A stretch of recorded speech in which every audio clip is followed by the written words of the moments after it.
Hi, good morning. Today is my birthday and I want to talk about money. So I pay bills 1 month in advance.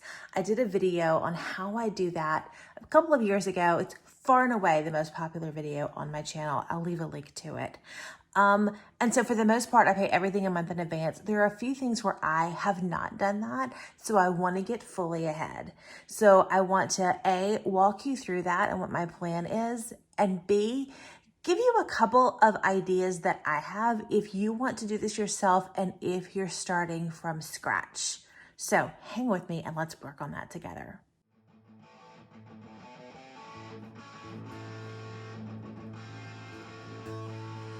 All right, so here is how I do my month ahead fund, okay? Right now, my bills each month, my operational bills, $28.50. That's not sinking funds, and that's not different savings, and that's not our walking around money. If I added those in there, that would be more. But my operational bills, the things that I have to pay, or they're gonna turn off lights and come take my house, that's $28.50 a month.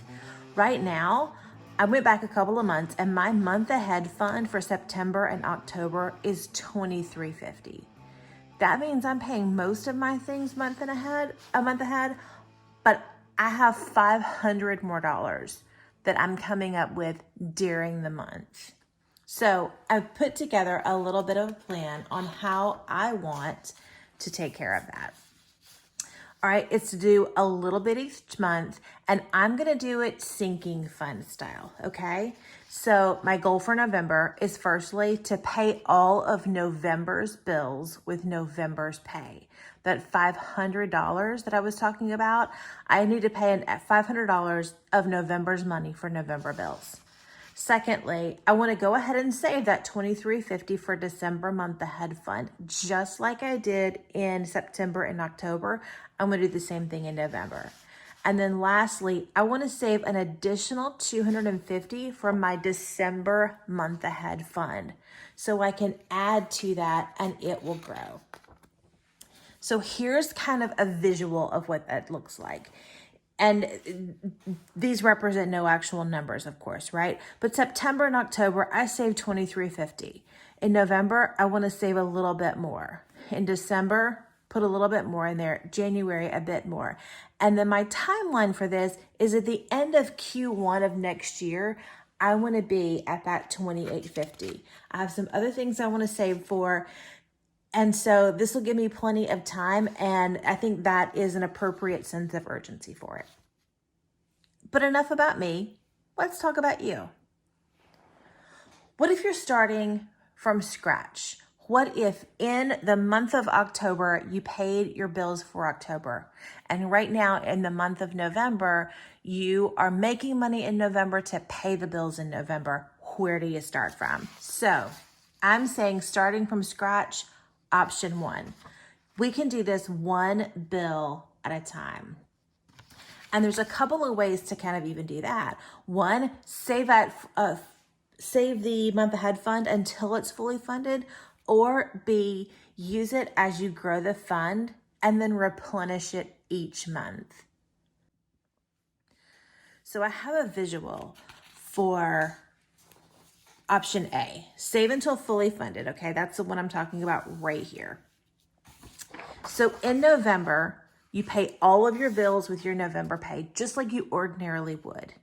And then just the water bill, you put in a month ahead fund, right? Even though water is variable, you know about what it's gonna be, right? You probably can guess within $10. Put that money in a month ahead fund. Let's say it's $40, right? Pay all of November's bills and then put $40 or so in a month ahead fund. In December, you pay all of your bills with your December pay, just like you ordinarily do. And then you save your internet bill. You put the money for your internet, you put extra in a month ahead fund and you put it in there with your water. So now your month ahead fund has water and internet. And then you grow from there. So in January, you pay all of your January bills with the pay that you get in January. and then just get the electricity. So 100, 150, whatever it is. You get your electricity and put it in the month ahead fund.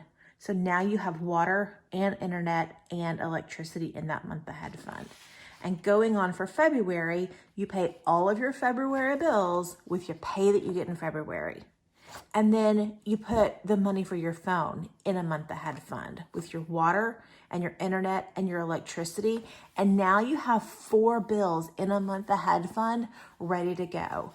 That means you're working toward a fully funded 1 month ahead sinking fund. Here's another way to do it. This is option B. You're going to use it as you grow, and you need to replenish that sinking fund each month, okay? So it starts out exactly the same.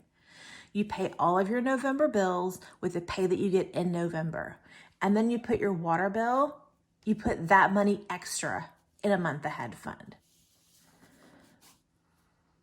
In December, you pay the water bill from your month ahead fund. Okay, for simplicity, I'm going to say the month ahead fund, you pay on the 1st. No matter when that water bill is due, you pay the water bill on the 1st of December. And then you pay all of your other bills with your December pay. And you get the water and the internet, and you put those in the month ahead fund. And then in January, you pay the water and the internet from the month ahead fund, and you do that on the 1st, no matter when they're due.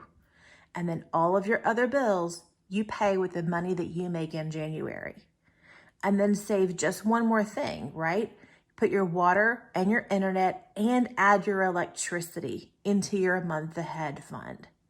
It's still the same amount of money, whether you do it this way or this way. You're adding one more bill each month. You're just shifting it around a little bit differently.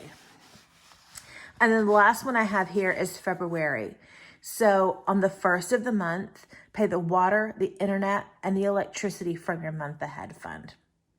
And then pay everything else in February from the money you make in February. And then you're going to replenish that month ahead fund with your water, your internet, your electricity, and add the phone in there so that your month ahead fund is growing each month, and that each month you can pay one more bill the 1st of the month, and then you don't have to worry about when you get that in. You just have to get it in by the end of the month. Does that make sense? Okay, guys, so I do have another option for you, but this is kind of a lot to process. So I think I may break it up into 2 videos. So stay tuned for another one. And as soon as I can, I will link it in a card, and I'll definitely put a link in the description below so that you can see the other option that I have for this, which is saving it as a sinking fund or a savings challenge, which is the way I'm personally doing it. Thanks for hanging out with me. If you like this, please let me know and subscribe, and we can do this together. Bye, guys.